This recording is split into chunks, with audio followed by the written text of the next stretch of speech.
On May 21st, Shanghai Garden will showcase a flower field that mimics a mountain slope in bloom, a flower bed display area, and a mini forest. Behold a 4-story flower library. Climb to the top and gaze upon the entire garden.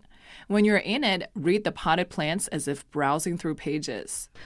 Wherever you go, there's not an inch of soil that is not covered by plant.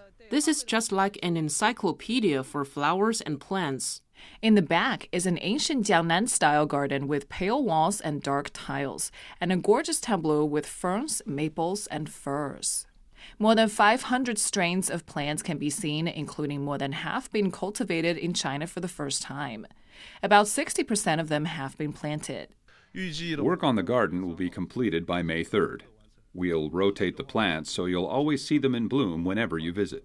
The month of May is a little early for the summer lotus, but greenhouses are preparing their roots with plant control techniques so the buds will grow out at the right time. Our tech team is adjusting lighting, temperature, and nutrient levels so the lotuses can bloom at a desirable time.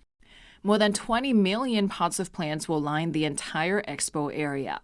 80% are already in place. Work on the central pavilion will start next week. 苏思琪，Shanghai Life。